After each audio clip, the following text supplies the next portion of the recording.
لاحظت طبعا واكيد مثلك لا يفوت هذا الامر، انه سعد الدين ابراهيم لما جه زار اسطنبول والتقى ب يعني بعض الشخصيات، رجع مصر واتكلم في الاعلام، يعني طلع مع خالد صلاح وقال ايوه وانا بدعو لمصالحه.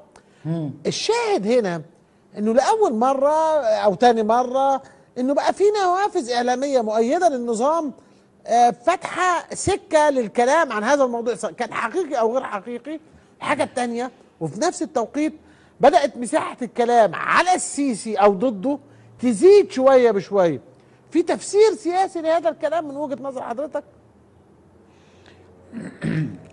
طيب، يعني هو في طبعا تخوفات لدى الدائرة المحيطة بعبد الفتاح السيسي من نهاية أو أفول شمس عبد الفتاح السيسي، لأن هؤلاء يعلمون أنهم رهنوا كل ما لديهم في هذا المشروع المسمى عبد الفتاح السيسي، وبالتالي الذين يفزعون السيسي ونظام السيسي من احتمالات السقوط، من أن الغرب يتآمر، من أن الغرب يبحث في البدائل، هم صادقون في هذا الخوف، ولكنهم ليسوا صادقين في المطالبة بالتغيير، أو ليسوا مقتنعين بأن هذا النظام بقبحه وبرداءته وبفشله وبليادته لابد أن يرحل، لأنهم يعلمون أن في رحيله نهاية. كل هؤلاء يعني الانتهازيين والمراهنين وهذا الكلام. فيما يخص موضوع سعد الدين إبراهيم تحديدا، أنا طرحت سؤال: من هو سعد الدين إبراهيم في معسكر عبد الفتاح السيسي؟ من هو في معسكر الانقلاب أو معسكر 30 يونيو؟ أولا، هو ليس قائدا جماهيريا، ليس زعيما يعني لديه تيار كان مؤثرا للغاية حين أطلق صيحة الحشد في 30 يونيو فجاءت الآلاف المؤلفة وراء سعد الدين إبراهيم. يعني هو ليس محمد البرادعي، وليس محمد أبو الغار، وليس حمدين صباحي. وبالتالي أنا تخيلي أن عملية سعد الدين إبراهيم دي، هذه الجولة الاستعراضية في تركيا وهذه، يعني لم أستشعر فيها جدية، بل استشعار يعني ما وصلني على المستوى الشخصي، وقد يختلف معي كثيرون، أنه هذا رجل يعني يريد أن يستثمر في هذه المساحة، يعني أو لأنه حتى ما طرحه من مبادرات أو ما سمي بمبادرات هي مبادرة ما وصلني منها أو فحواها أو محتواها أو عنوانها الرئيسي هو مبادرة تجريم الثورة، أو مبادرة تكفير الثورة أو تكفير مقاومة الانقلاب. يعني عندما يأتي إليك ويقول يعتذر الرئيس محمد مرسي ويعتذر معارضو الانقلاب ويعتذر القيادات في مقابل، فهذا يعني هو يريد من الثورة أن تعتذر. إذا كنا بنعتبر أن هذا الانقلاب هو انقلاب على الثورة أو انقلاب على الشرعية التي جاءت بها الثورة، أو هو الانقلاب الذي مكن للثورة المضادة، فعندما تطلب من يعني من جاءت به هذه الثورة رئيسا الدكتور محمد مرسي والملتفين حوله أن يعتذروا، هو بالضبط لا يختلف عن ما طرحه مثلا عبد الله السناوي على مستوى الإعلاميين، اللي هي فكرة الاستتابة وصكوك الغفران، وأن تؤمن بالسيسي، وأن يعني إيه، وحتى هو بيستخدم إنه الشروط الخمسة للدخول في حظيرة الإيمان، يعني زي حظيرة أركان الإسلام، الوطنية، أن تعترف بشرعية عبد الفتاح السيسي وتعتذر حقيقي. لذلك لا يختلف مضمون ما ذهب يدور به سعد الدين إبراهيم في الخارج عما يطرحه عبد الله السناوي، الذي كان يعني من الأصوات التي تتحدث عن أنه مصر في خطر ومصر على الحافة والمجتمع الدولي والسيناريوهات. وبمجرد ما يعني ذهب للقاء مع ضمن وفد المثقفين مع عبد الفتاح السيسي، خرج اكتشفنا أن مصر يعني نزلت من الحافة واستقرت على أريكة وثيرة جدا وفاخرة جدا، وإن أداء عبد الفتاح السيسي رائع ومدهش وكان في أعظم أداءاته. واكتشفنا أن كل المشاكل حلت بأنه جلس لدقائق أو تحدث لدقائق في حضرة الجنرال، وبالتالي يعني لا يجب أن نشغل أنفسنا كثيرا بهذه ما تسمى مبادرات أو هذه الطروحات، بما فيها المراوحة التي يفعلها حمدين صباحي، فكرة البديل الثالث والبديل. يعني فعلا مصر تحتاج بديلا، يعني إذا كانت مصر تحتاج بديلا حقا فهو بالضرورة ليس حمدين صباحي. يعني حمدين صباحي استفاد من الإخوان واستفاد من عبد الفتاح السيسي، يعني هو ذهب مع الريح أو ذهب في اتجاه الريح عندما كانت الريح في ناحية الإخوان، ثم ذهب في الاتجاه الآخر مع عبد الفتاح السيسي. الآن هذا خلاصة الطرح الذي يقدمه حمدين صباحي، وهو بيقول لك احنا عايزين بديل للإخوان أو من يسميهم تجار الدين وبين الدولة أو فلول دولة حسني مبارك. لا، تعالى هنا. أول من نادى بإسقاط كلمة الفلول وأول من ارتضى أن يكون عنصرا مساعدا أو كومبارس في ثورة الفلول اللي هي الثورة المضادة في 30 يونيو كان حمدين صباحي. صحيح.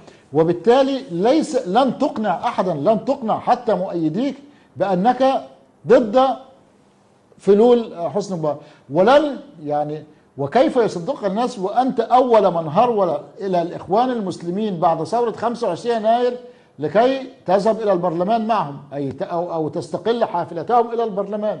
وبالتالي يعني أنا مش عارف يعني لماذا لا يقف هؤلاء أمام المرآة دقائق أو يراجعوا ملفاتهم القديمة أو أرشيفهم القديم لكي يتبينوا أين كانوا يقفون وأين هم الآن، وهل من الممكن أن يستجيب أحد لهذا الكلام؟ يعني هو أقرب إلى الكوميديا.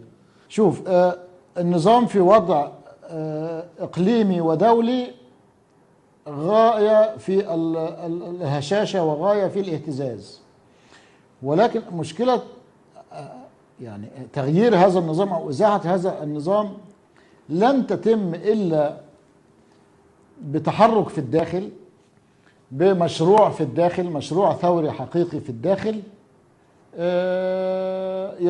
يستفيد أو يفيد من هذه الهشاشة الإقليمية والدولية وهذا الانكشاف الكامل على المستوى ودخوله. يعني هو الآن يبدو عاريا من أي قيمة أمام أقرب حلفائه، يعني أقرب حليفين لهذا النظام أو أكبر داعمين له في أوروبا، روسيا وإيطاليا.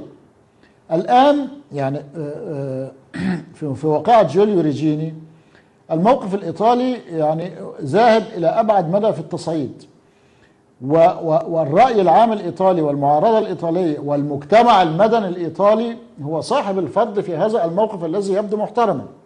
ربما لو لم تكن هناك هذه الضغوط وهذه اليقظة المجتمعية لدى المجتمع المدني الإيطالي كان من الممكن أن تذهب الحكومة الإيطالية في مسار آخر.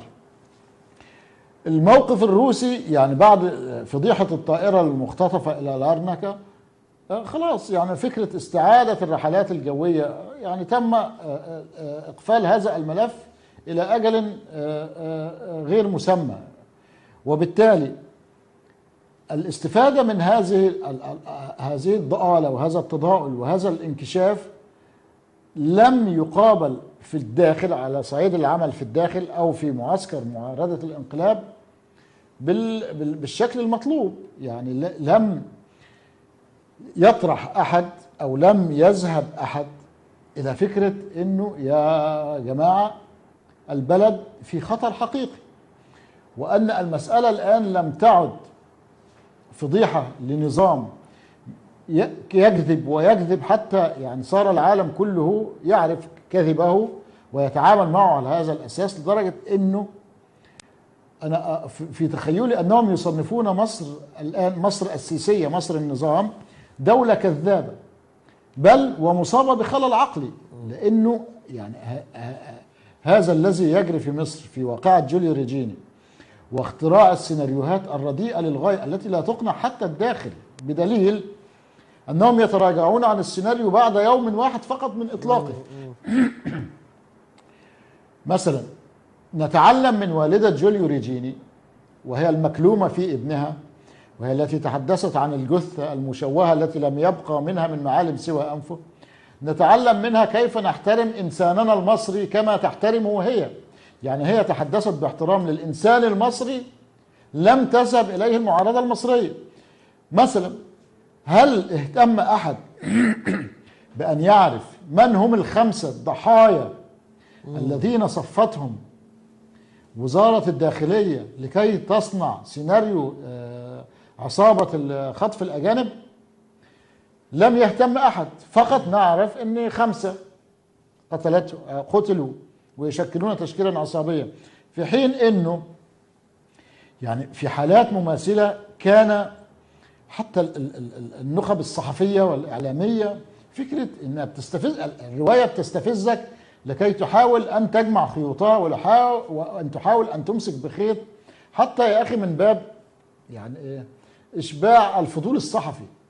لم يهتم أحد بمعرفة ماذا عن هؤلاء ال5، فقط مجرد تصريح أحد خال أو قريب أحد الضحايا تحدث في بعض المداخلات الصحفية والإعلامية أنه. ولكن هل تبنى أحد فكرة التصدي لإهدار دم المواطن المصري بلا ثمن لمجرد صياغة كذبة أو صناعة كذب رخيص للضحك بها على الإيطاليين، ثم يرد الإيطاليون البضاعة ويكون الرد نريد الحقيقة، بضاعتكم لا تلزمنا، بضاعة الكذب لا تلزمنا؟ هل اهتم أحد بأمن يعني أو استدعى إنسانيته لكي يفتش من هؤلاء ال5؟ ومثل هؤلاء ال5 هناك خمسات ومئات وعشرات بيذبحون وينحرون ثمنا لجنون هذا النظام. وبالتالي وأنا يعني فكرة الاصطفاف حول الإنسانيات فقط، الإنسانية فقط، وليس بشكل موسمي، أم يعني يطرح مشروع لهذا يعني هؤلاء هذه الذبائح التي تنحر يوميا على لبقاء هذا الانقلاب.